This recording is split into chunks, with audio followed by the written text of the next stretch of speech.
Mineral rights have been purchased statewide, and the state legislature has prohibited townships to ban or even regulate gas and oil exploration.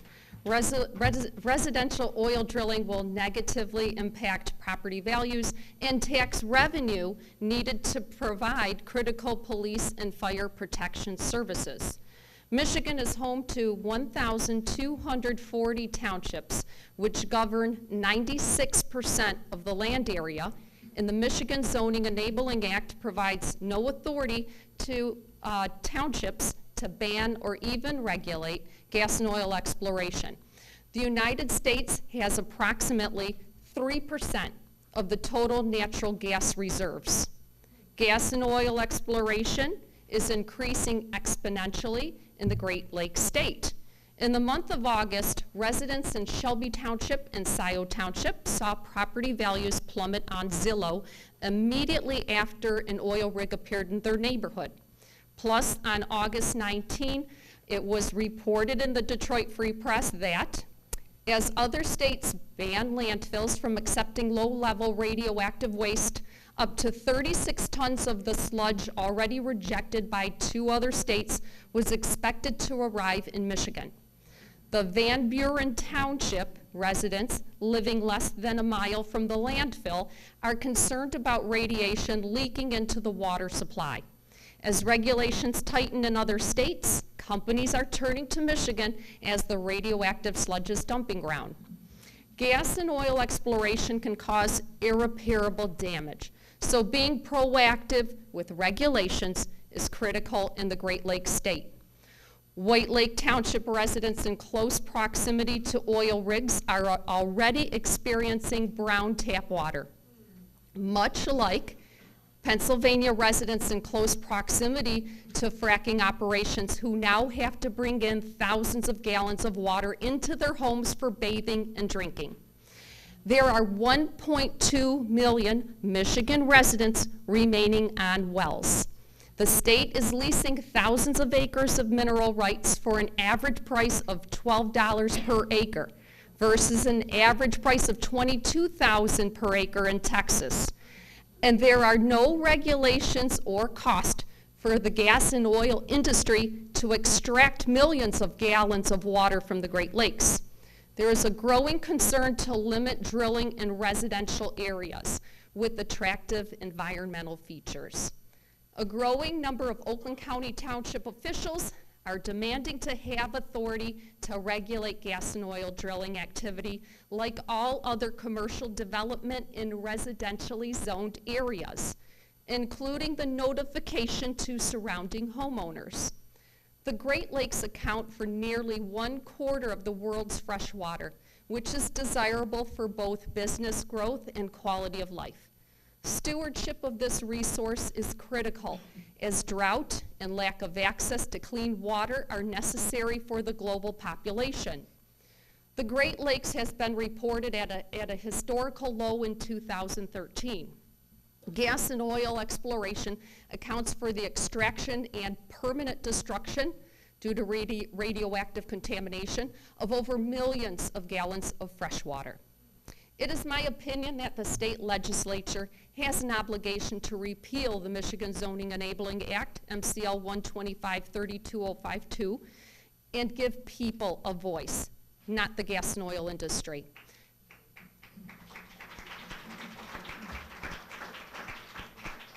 In other words, Michigan Township residents are contacted or noticed in the event of a proposed commercial development in a residentially zoned area with the exception of the gas and oil industry. An oil rig can appear in a residentially zoned area without any notification or rights to homeowners in the surrounding area. Cities have home rule and can protect the health and welfare of their residents. Nonetheless, the amendments of the Michigan Zoning Enabling Act to gear all future fracking activity into townships, thereby reducing the value of all homes for residents in townships while protecting those of cities, appears to be a discriminatory action based upon equal protection. In Michigan, water is more valuable than oil. Instead of giving it away, the state legislature could protect this valuable resource and require businesses to relocate to Michigan, thereby creating the business rebirth that we have been looking for. It is with honor that I present a strong speaker lineup this evening, including Nick Clark, the Michigan Director of Clean Water Action, Jim Nash, the Oakland County Water Resources Commissioner, Larry Brown, Township Trustee, Denise DeMack, a Shelby Township resident and the founder of Citizens Against Residential Drilling, and Howard Rosenberg, West Bloomfield Township Trustee.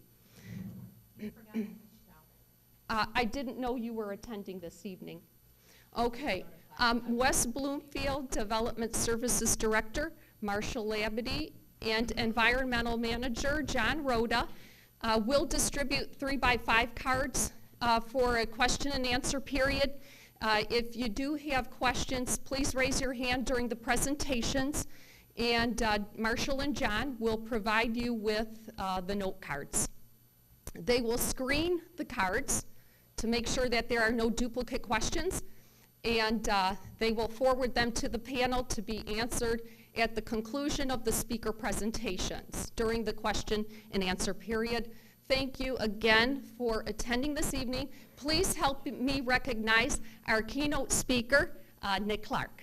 Thank you.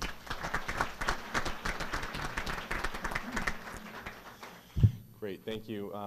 Is the PowerPoint going to run on the, okay, good deal. So thank you all, and it's great to see so many people here taking the time out of their busy schedules to come learn more about this growing issue here in Michigan. And I do want to thank the Township Supervisor and also Dr. Simonelli in the back of the room for facilitating this and allowing me the opportunity to be here tonight. My name is Nick Clark. I'm the Michigan Director of Clean Water Action. We are the state's largest environmental organization. We have over 250,000 members across the state of Michigan. And people in our organization are very concerned about the issue of fracking and have been for some time. That's why I'm so happy to be here this evening. For many years, most of the work on this issue has been taking place in northern Michigan, and in a minute here we'll show some maps on where a lot of the fracking is taking place historically, but now that it's moving towards the southern half of the state, communities like yours are really getting involved in this issue and helping us move the dialogue forward, so I appreciate that. So let's advance the slide. There we go. So basically, my presentation, I've got about 10 minutes here, so a lot of ground to cover. My presentation is going to focus primarily on some baseline information of what is fracking and how is it different now than it has been in the past. And then what are some state level policy changes, some of those were identified in the video and have been spoken about already, that we can do to better enforce the rules on the books, but also come up with some more common sense regulations. So let's advance the slide. I'd like to go to basically what is happening now in Michigan is that we have what's called new deep well horizontal hydraulic fracturing. And essentially what it is the technology of fracking has improved to allow oil companies to drill up to 1 mile deep, so much deeper than previously we have been able to do, and then pivot that well boring head horizontally and then drill another 2 miles or so underground. And so the issue here is that the drilling's deeper and it requires a much higher volume of water in this process. So essentially, let's advance the slide here. This is kind of a cartoon here of what it is, but I think it helps explain. So what the issue for Michigan is the volume of water that we're using. So step one is water acquisition, right? And when this process first came into the state, we were told that it would only use about 5 million gallons of water per new deep well, which is a startling enough amount in and of itself.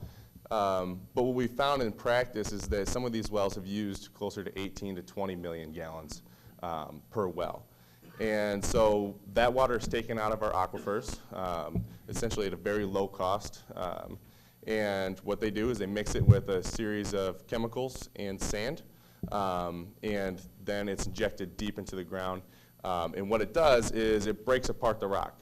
And these small pockets of gas that were previously not productive enough to encourage drilling, now we can join those areas together and have a large enough pool of gas to be extracting so the companies can make a profit. Then we have an issue with what do we do with all this fluid that's used in the process. A lot of it comes back up. And so there's a significant amount of wastewater that's produced. All of the water that's used in the fracking process is removed from the hydrological cycle and can never be recycled or used for anything again. So each time that they're doing this, we're talking about millions of gallons of water that essentially is thrown out. And what's actually done with it, I think we're going to do questions at the end. No, I know that, but we were told to raise our hands. Thank you. Oh. Yep. Okay. We're no party. Okay, great. So let's advance the slide. So we talked a little bit about why are we concerned about this here in Michigan, and I'm sure people in the audience, you all know the answer to why we're concerned, because it's happening right now in your backyards, and there's a lot of interest in new residential drilling. But for our organization, we're primarily concerned about protecting the environment and our water. And that's why we've taken issue with this, Michigan being home to 20% of the world's fresh surface water. We believe that we should be using that commodity in the best way possible. So let's advance. Here's essentially a map of where the traditional deep well horizontal fracking has been taking place. Most of it is in northern Michigan, and primarily in Kalkaska County, where it's been happening. And that's primarily because there's a band of shale rock underneath northern Michigan called the Antrim-Collingwood Shale that has been drilled for gas production. Advance. Let's move on. So we talked about the chemicals, the water used. Let's move on. This is a chart that essentially shows, we're talking about 1% of the overall fluid used in the process is actually chemical. But when you do the math yourself, 1% of 20 million gallons of water is a significant amount. And these are known carcinogens.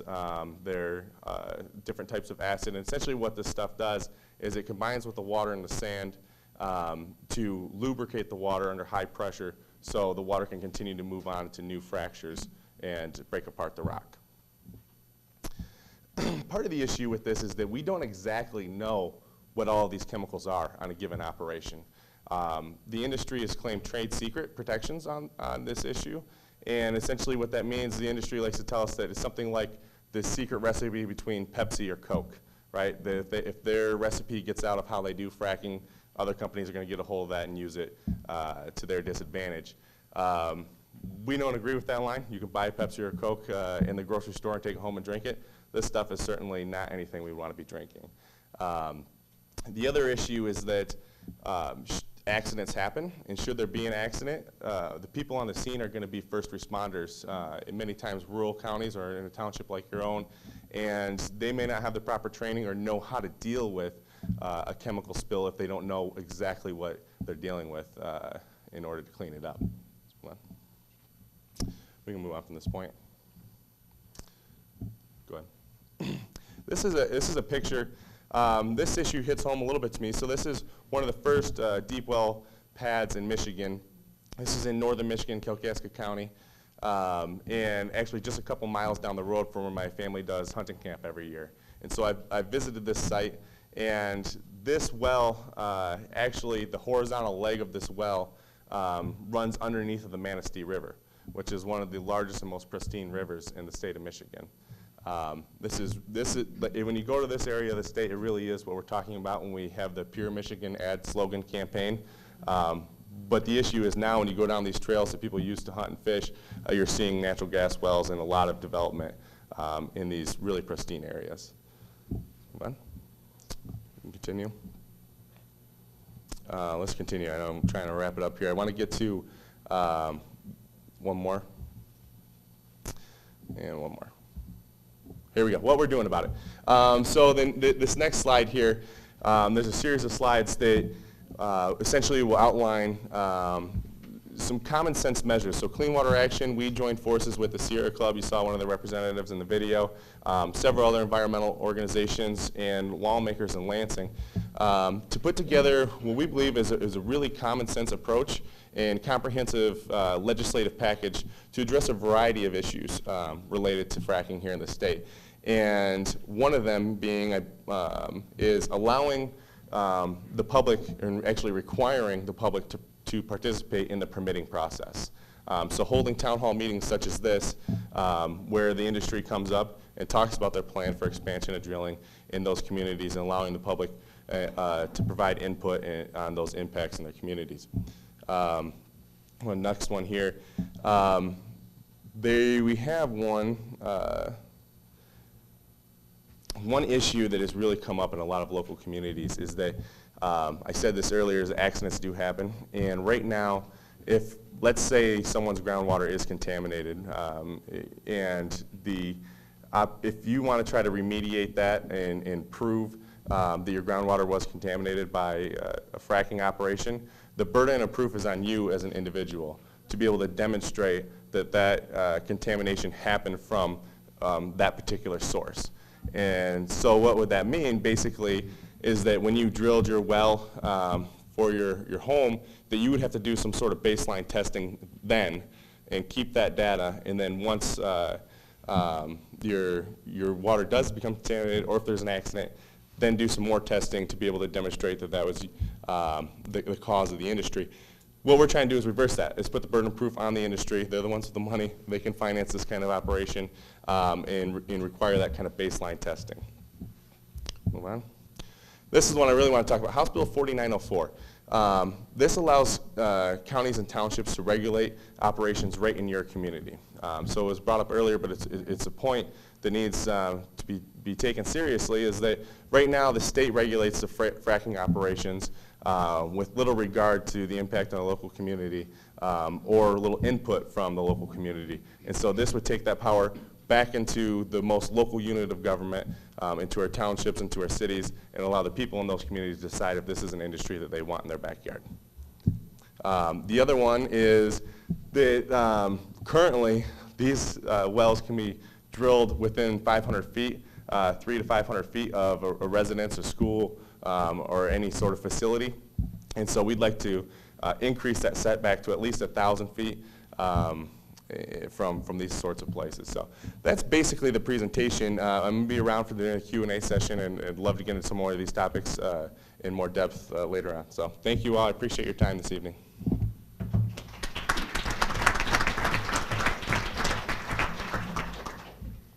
Okay, thank you very much. Our next speaker is Jim Nash, our Oakland County Water Resources Commissioner. Thank you, Michelle. I really appreciate the invitation. I'm glad you guys are doing this. You've been leaders in this area. Do I have my PowerPoint on here? Yes. Yes. There we go. Okay. The first few here we've already passed through. Let me see. Keep going. Keep going. This is the different shale plays. The old one on the left is what we used to do. This is what they call fracking. We've been doing since the 50s. Very shallow, not even a half-mile deep, uses a very small amount of water and chemicals compared to the new one. The biggest one I've heard of in Michigan was 22 million gallons of water used. Keep going. Keep going, we saw this. This is the actual fracking. They put a slime down, put explosives on the outside, blow it out, and then they put the, under extreme pressure, they put the basically contaminated water on the ground. Go ahead. 1/5 of that large picture of a tanker truck, that's a small tanker truck, would have been enough for an average old fracking unit, but 21 full tractors of the same size would take for chemicals, just the chemicals, for a large operation fracking. Go ahead. These are the chemicals. Again, they say, oh, it's only 0.5% or 1% of the water used. But these chemicals are measured in parts per billion by human health standards. So when you're measuring parts per billion, that adds up quickly, and it can be very, has a very high impact on your health. Go ahead. There's a series of studies. Now, they've been going on for a while, but they've really started coming out in the past few years. The University of Missouri found that there's hormone-interrupting chemicals that are in fracking fluids. They did studies in Colorado where they went to counties that had heavy fracking operations and counties that had no fracking operations. They would measure the chemicals in these, just in the groundwater that they would find, and they found these hormone-disrupting chemicals in every county that there was heavy drilling, and very little, and almost none in counties that there wasn't any. There was a stream in Kentucky, a small 200-gallon spill of fracking fluid that they didn't report. They found that it killed all the fish in the stream. Every one of them had scarring on their gills from heavy metals. That's another thing that's in fracking fluid when it comes back up. National Academy of Science says fracking contaminates water. It absolutely contaminates water. American Academy of Pediatrics has a study out that they show that volatile organic compounds are organic compounds that come from oil and gas, anything that's organic. And any equipment you have for fracking, wellheads, pipelines, tank farms, leak methane and the chemicals that come up with methane, benzene and other chemicals. Go ahead and go to the next one. Well, it's not here yet, but I'm going to talk about Colorado also was the first state, early this year, was the first state to pass state regulation of leakage of methane and other chemicals in the supply chain of gas and oil. And they're the first ones to regulate it. They said if they can regulate it and stop the leakage just in Colorado's system, that would be the equivalent of taking all the vehicles off Colorado's roads in terms of volatile organic compounds. These things are just a constant flow out. Methane is not a poison. Benzene, which is often with it, is a poison. But these volatile organic compounds, if there's a wellhead, a pipeline, a tank farm near a highway or a road, volatile organic compounds mix with exhaust in cars and create ground level ozone. That's why you're not supposed to pump gas in a hot, windless day. It's the same thing, but these things are putting it out 24/7. So if you're near a road and you live near that, you might be susceptible to ground level ozone, which has extremely hard effects on the lungs. Hydroelectric connectivity. Now this is a University of Michigan study that people on the fracking side like to quote, but if you read the study, they only quote the parts that they like.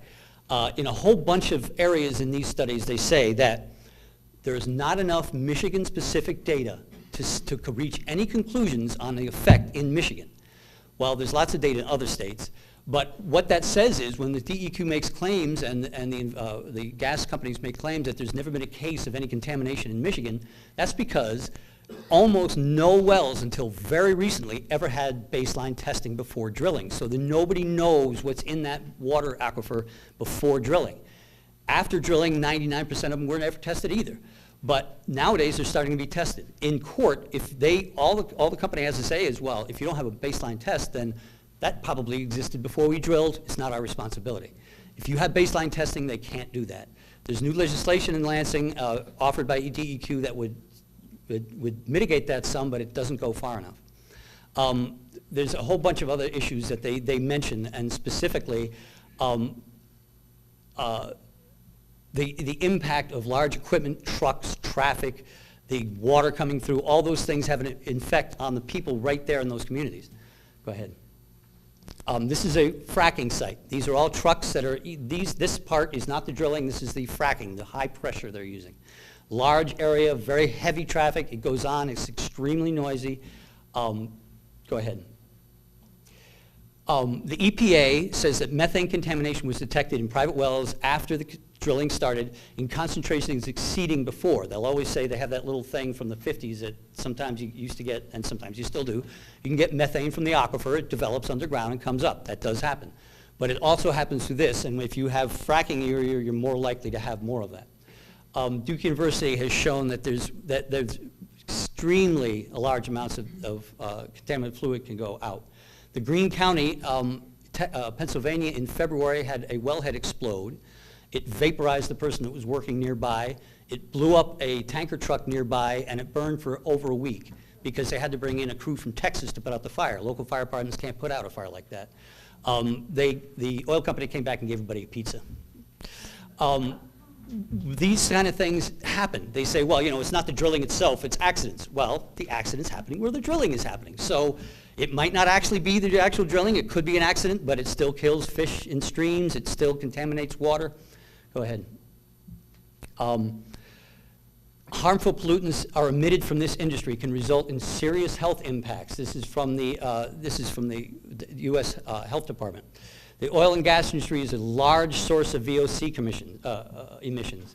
Colorado becomes the first state, as I mentioned. All these have sites. If you're ever interested, you can go to my website, oakgov.com/water, and look for it on my website. You'll find it. Go ahead. Michigan is a prime source of fracking sand. We have not had that become a big industry yet for fracking. We're the biggest supplier of sand in the Midwest, you might guess, because we're surrounded by the Great Lakes. But our sand in particular is a single mineral sand. It's very important for fracking. Multi-mineral sands break too easy. They can't stand the pressure of the rocks, so they use this kind. They're expecting that to really take off in Michigan. The Halliburton loophole, a lot of people deny it's there, but it is there. The states are the ones that regulate. The federal government basically stepped away from regulating fracking, and it's up to the states. Our state has some better rules than others. Fracking waste has to be stored in sealed metal containers. That's good. So other states allow it to sit out in the open, to evaporate, and we breathe it. Bad idea. But we still need more and more thorough regulation, and I think it's extremely important for local control. It's one of the most important things we can have. Please go ahead. With water withdrawals, we talked about that. The water is destroyed. It can never be used again. It has to be either, it has to be injected into the ground to be disposed of. It can't be used again. Human nature, Murphy's Law. If you have large chemicals in neighborhoods, Murphy's Law, somebody's going to have a spill. Somebody's going to have an accident. The flaring associated with natural gas burn-off, at least during the drilling stage, noisy, smells bad, very large flame that can be very distracting. Wastewater disposal, again, we have toxic spills, we have accidents like the one in Kentucky. Please go. Again, 10 to 15% in the chain is lost. Natural gas is a much more climate reactive chemical, so it also increases that. As I mentioned, there's the claim that there's no cases of water contamination. Just recently, and I have I think a slide here, just a couple of weeks ago, Pennsylvania's Department of Environmental Protection put out a study of 243 specific cases of water contamination from fracking, either from the fracking itself or from accidents. Many of these were multiple wells. These are aquifers that we're talking about. And again, as Michelle said, our Oakland County is the source of 5 watersheds. Whatever happens here heads out in other areas, and it can affect other people. For me, I'm a sustainability advocate. Everything we do as a society, as a government, as an industry, even as individuals, we need to be looking ahead. We need to see what our impacts in the future are going to be. That's never been a tradition here. It took 5 times for the Cuyahoga River to catch fire before somebody said, you know, we could stop that. It brought the Clean Water Act. These things can happen, but it just takes the will of the people. Please go ahead. This is the report from Pennsylvania. 243 cases.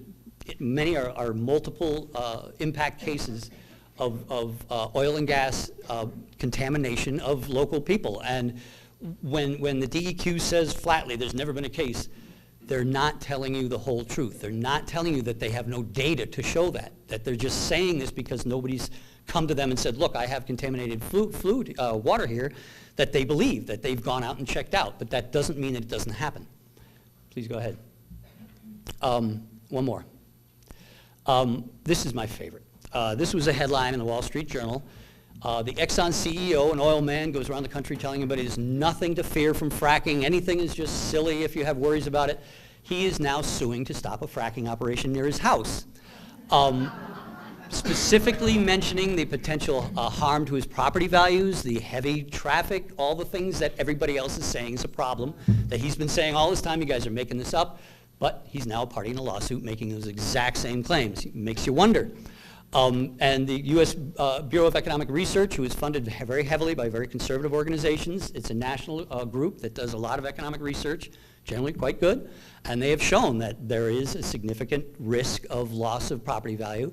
They say especially if you have well water, if you depend on well water, that's the most important threat in terms of property value loss, but there's also just plain accidents. And again, we here, especially this community, is surrounded by water. I mean, you guys depend for your economic vitality on the water that you enjoy, whether you're drinking it or swimming, boating, fishing, whatever you do. All those things I love doing.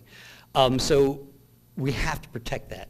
And to me, when even the head of the biggest oil company in the world says, yeah, not by my house, it's something that we all should, these guys know what they're talking about, and when they tell you it's no problem, they're not saying the same things in their own homes. I think there's one more, maybe. Okay, I try to never talk about this unless I talk about alternatives. We have new technologies coming out every single day that show incredible promise for energy and for totally clean energy production. More jobs are being created in the green energy fields right now than the oil industry. Even with all the fracking we're doing, we're creating jobs in these areas. We're saving money. The potential is there for huge savings, not just in money, but in our health, in our lives, in our property values. And so we have to be able to understand that there's an issue we need to answer, but we can't just ignore the fact that we need energy resources, so we need to start going for the more clean energy resources. So that's it for me, and if I can answer questions, let me know. Thank you.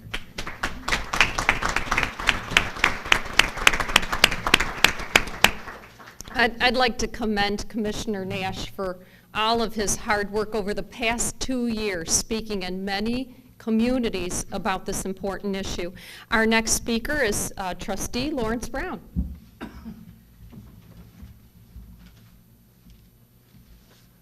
There's a lot of information being given this evening. I'm going to discuss a few reports and the findings that happened. The first is the University of Michigan Graham Sustainability Institute's recent $600,000 hydraulic fracturing in Michigan Integrated Assessment and Public Health report. The report demonstrated existing scientific evidence of public health hazards pertaining to injuries, noise, odor, silica, intentional use chemicals, byproduct chemicals, transportation, air quality, water quality, habitat and wildlife impacts, food and animal earthquakes, public perception, environmental justice, health and social services, and local social economics. The University of Michigan also had a report September 3, 2013. Public Health and Hydraulic Fracturing in Michigan report defines public health as the science and art of protecting and improving the health of communities through education, promotion of healthy lifestyles, and research for disease and injury prevention. Public health works to prevent health problems before they occur. The report focuses on reviewing public health risks and benefits in 3 primary environments. The first is in hydraulic fracturing workplace, the second in ecological environments that surround facilities, and the third are communities that are situated near facilities. Hazards found in workplace injuries include exposure to excessive noise and inadequate lighting conditions, exposures to silica and industrial chemicals. Hazards found in surrounding environment include impaired local and regional air quality, water pollution, and degradation of ecosystems.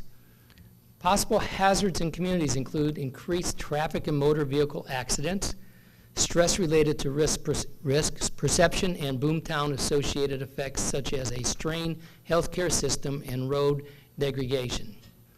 A March 2012 National Geographic cover story article, America Strikes Oil, The Promise and Risk of Fracking, cited horrifying stories about frackers who are exposed to hydrogen sulfide, a poisonous gas from bacteria that grows in wells, and how pumping dirty water from a tanker truck just for moments, after a hydrogen sulfide detector sounded left a worker in a week-long bout of vomiting. It also explained fracking as the process of combining large amounts of fresh water and sand and other substances, some toxic, which are driven under high pressure down wells drilled into deep layers of shale, creating cracks through which bubbles of trapped oil and natural gas can escape into a well that descend 2 miles and then turns horizontally. Historically, there have been strong efforts to protect the Great Lakes. The state of New York is doing their part with protecting the Great Lakes by imposing a 3-year, understand, a 3-year fracking moratorium. Since water has no boundaries, understand, water has no boundaries. All states surrounding the Great Lakes must take a united approach to protecting the Great Lakes. The global population depends on this valuable resource. So I hope some of this is repetitive, but it's so important that we all take part in trying to control what's happening. Thank you. Thank you, Trustee Brown. Our next speaker is Denise DeMack. She is a Shelby Township resident, a homeowner next to the oil rig that appeared in her community in August, and the founder of Citizens Against Residential Drilling.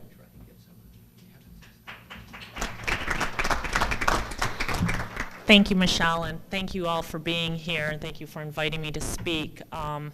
Next slide, please. Next slide, please.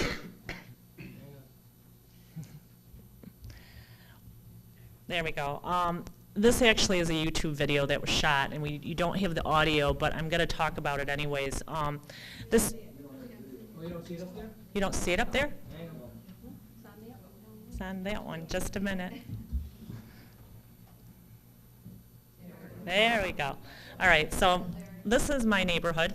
This area here was considered the gem of Shelby Township. When we were looking to build or buy, we were told by realtors that this was the crown jewel of Shelby Township. It's really sad what happened here. We were landlocked. We were surrounded by wetlands.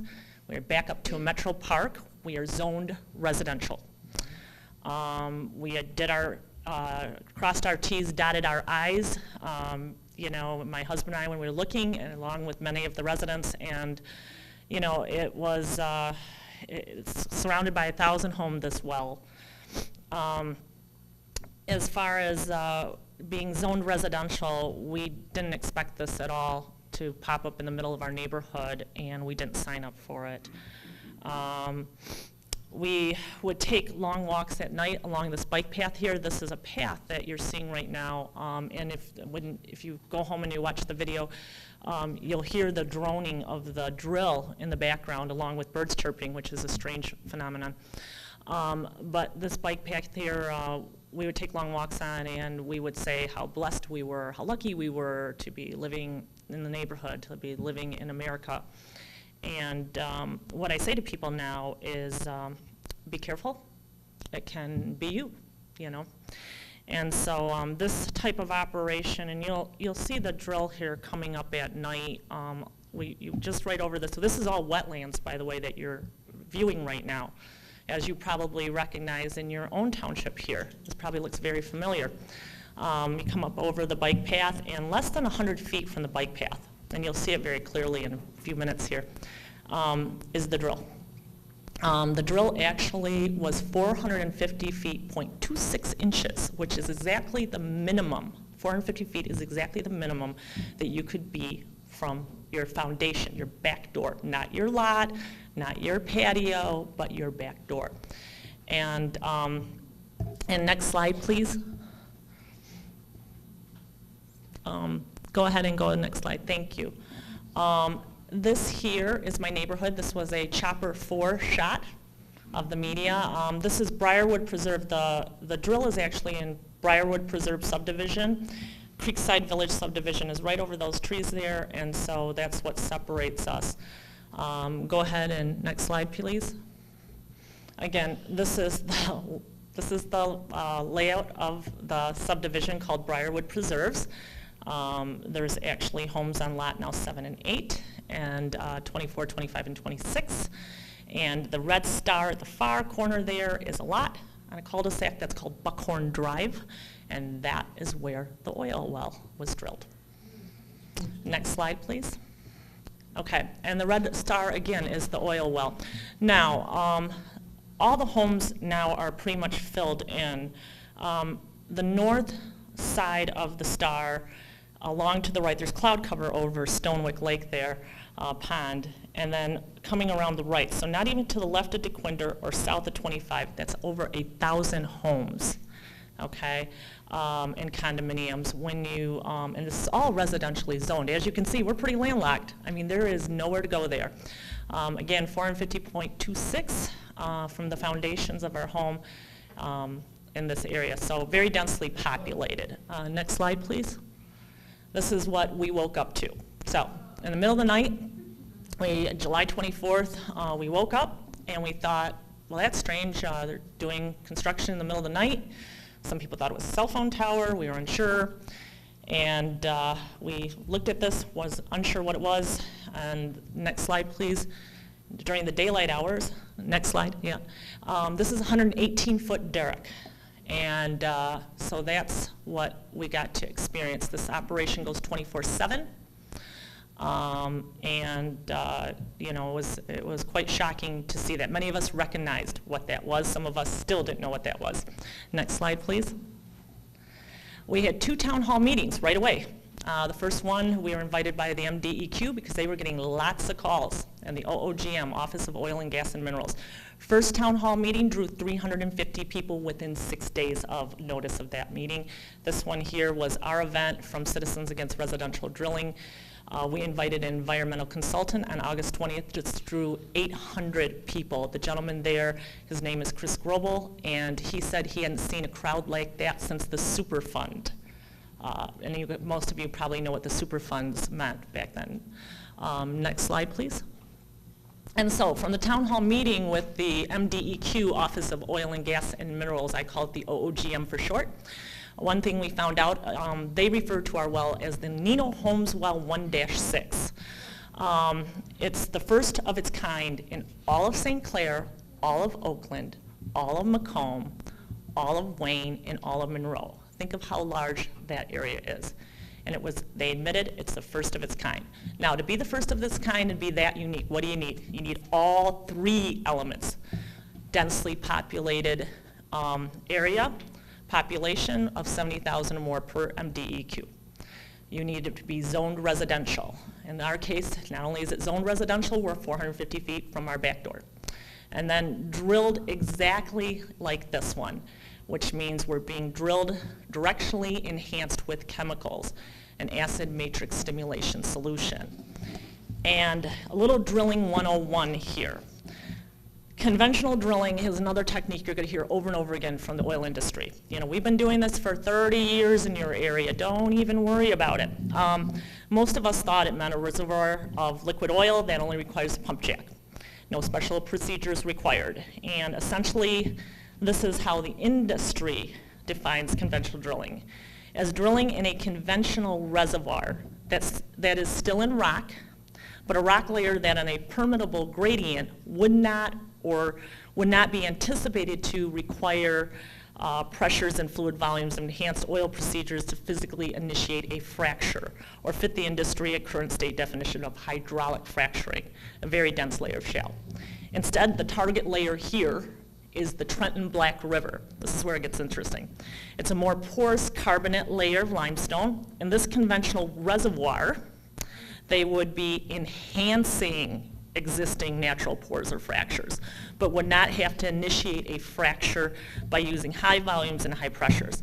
So are they technically fracking by the industry terminology? No. Are they doing something similar? Yes. So some people who are outside of the industry refer to this as fracking light, like Coke, Diet Coke, or fracking like, L-I-K-E. So oil companies can technically say something like, we've been drilling wells like this one for 25 to 30 years in Macomb, and sure, they've been drilling the conventional reservoirs, limestone. They're going after the same rock. So conventional drilling has nothing to do about the apparatus or the technique. It has everything to do about the reservoir or the rock literally below your feet. Next slide, please.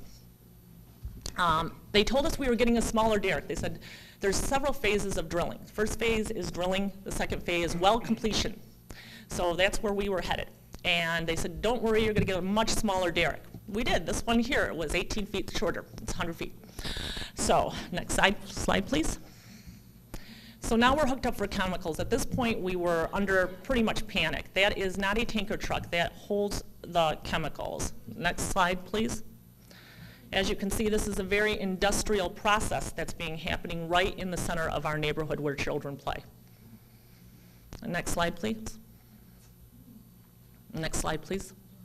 Again, very scary, to be honest with you. We drove up. You could drive right up to the site. The strange thing about this well is you literally can drive down Buckhorn Drive and drive right to the well, and you'd be less than, I don't know, 100 feet from it. 50 feet, so you could get good shots of what was going on. And somebody once yelled to us and they said, "You need a hard hat, that's it." Okay, good. Next slide, please. Again, tank, the red is chemicals, holds chemicals, the black one holds some kind of pressure fluid, liquid nitrogen, something I remember they told us. Next slide, please. So here we are today. So there was lots of calls to governor, DEQ, a lot of media attention, got organized, and West Bay decided to regulate themselves. So what they did, this is called a Christmas tree that you're viewing here. And so that's where we are today. They temporarily halted activity in Macomb. Now, they used the word indefinitely, okay? And immediately everybody went, the media said, they're shutting down indefinitely. And I was so glad that we had a smart reporter that said, does that mean permanently? No, indefinite means I don't have a date to give you yet to when we're gonna start back up. We just got the MDEQ field notes, and the MDEQ field notes said later in the fall, which means sometime before Christmas. I heard just recently some talk about February. I'm hoping not at all. Next slide, please. So one thing people always ask me is, what can I do? I tell people, you know, keep learning, you know, keep asking questions, keep researching. Don't accept the propaganda and stuff. Look things up. Ask geologists. I found a lot of my information from geologists. Contact state and local public officials and candidates. Ask them, you know, these questions about residential drilling. Mention Shelby Township. That one is very close to you now. Talk to others about the issue. Organize your school, neighbors, your neighborhoods. That's what we did. We were just a group of normal people.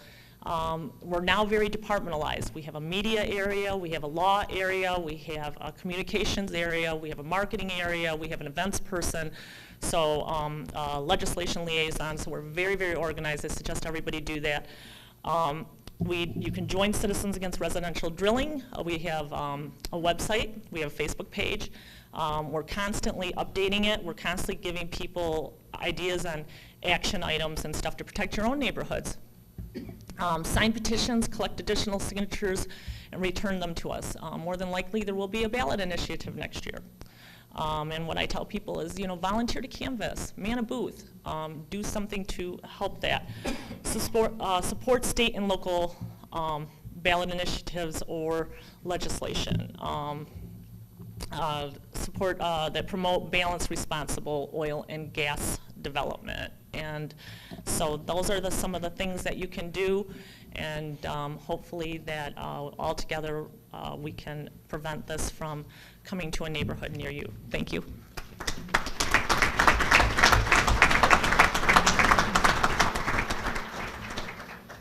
Thank you kindly, Denise. It's nice to have that first-hand feedback of what you experienced in Shelby Township. Our next speaker is Treasurer Terry Weingarten.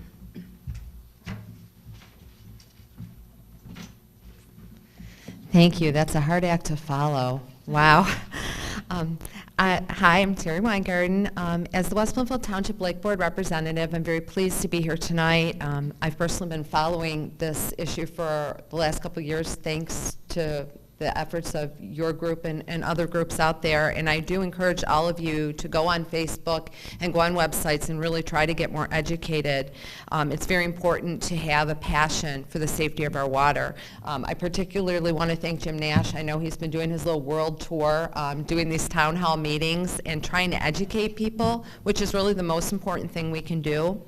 As some of you may be aware, the West Bay Exploration Company had been conducting systemic blasting, looking for gas and oil in our nearby area in Bloomfield Township.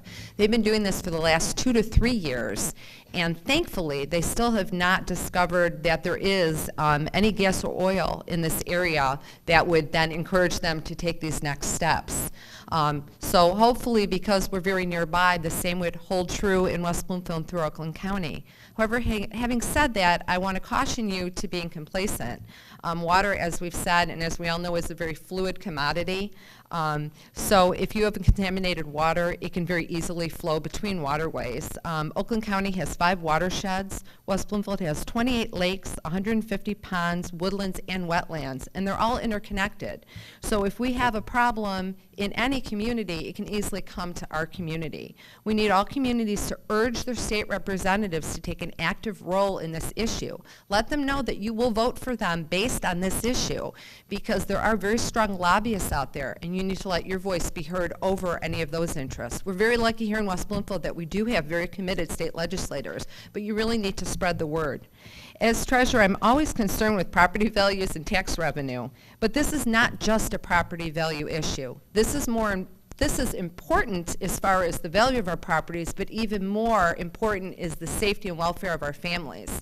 I personally live on Middle Straits Lake, and we do drink from the well that is by our house every day, and we do go on the waterways, and we trust that they're going to be safe. But we need to take an active stance so that we can make sure that the water will continue to be safe for us, for our kids, our grandkids, and for generations to come. So thank you, everyone, for your passion, and thanks for being here.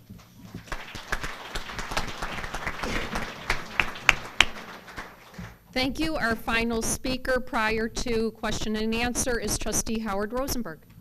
Thank you. Good evening, everybody. Thank you for being here tonight. Charter Township of West Bloomfield hosted the first of Commissioner Nash's Oakland County Water Resource Commissioner's Fracking Town Hall tours. He and we have long been pioneers of ordinances aimed at protecting our rich environmental resources by adapting a floodway, floodplain, watercourse, and wetland protection ordinance. This occurred in 1980, as well as woodland conservation, environmental feature setback, stormwater management, fertilizer grading, and drainage and soil erosion and sedimentation control ordinances. Residential oil drilling jeopardizes all of these previous efforts since, as we've heard, water has no boundaries, and the township, as we've heard, is at the headwaters of 3 watersheds, the Clinton, Huron, and Rouge, and maintains a natural, interconnected stormwater storage and conveyance system whereby all of its environmental resources are connected. On August 20th, 2012, we, the Township Board, led by Supervisor Uresti, approved our first moratorium resolution on oil and natural gas drilling and hydraulic fracturing within the township. And we've approved 2 extensions of the moratorium to determine options in an unregulated state for this activity. The township is working currently to strengthen its floodway, floodplain, watercourse, and wetland protection ordinance in order to limit the extraction of surface waters for well drilling operations, as well as the discharge of drilling materials to surface waters of wetland areas. Now here's my question. Why do cities have the right to control zoning regulations as they relate to directional drilling and townships don't? This is a troubling problem for all of us, and we believe that we should have the same rights as cities of equal size. We believe we have the right to determine what goes on in our backyards. We believe that a faceless bureaucrat in the drilling department in Lansing should not have the authority to place a drill next to your property.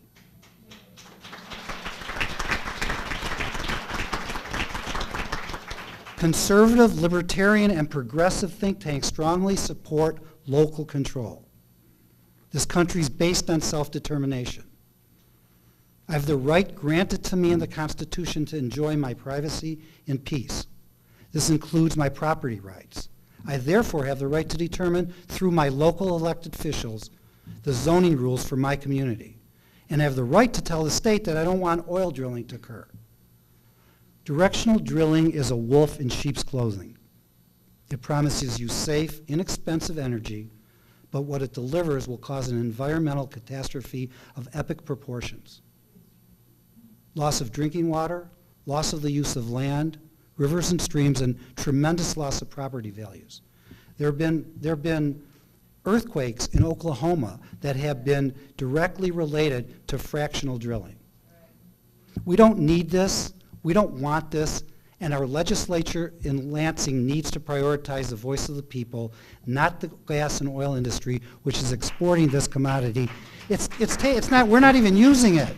It's leaving the state. They're selling it elsewhere. And it's at our expense, our property values. This is not good for us. I have been elected your township trustee to represent your interest. I'm your neighborhood representative. I don't have the ability to do that. You have the ability to help us do that. Your state legislators are Clint Kesto in the 39th district. It's here in Commerce. Mike McCready in Birmingham in here, and your state senator is Mike Kowal. You need to tell them, you need to contact them, you need to tell them that they need to repeal Michigan Zoning Enabling Act 3205. And you need to tell them that they need to pass House Bill 4904. They want you to vote for them in 3 weeks. Ask them how they feel about this today, and then decide how you're going to vote. I'm understanding they're all backpedaling and soft-stepping this issue. This is unacceptable to me. I'm not going to vote for anybody that's not going to allow me, as your local representative, to support and control our own zoning and tell us what can go in the neighborhoods next to us.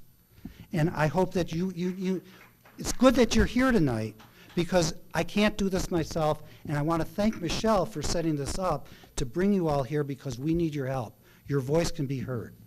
So thank you for attending. Feel welcome to direct questions to us now. We'll answer them. The township supervisor is available. You can contact her by visiting the township website and clicking on her email address. You're also welcome to contact myself or any member of the speaker panel. My contact information is on our new West Bloomfield website. If you haven't been to it, you should.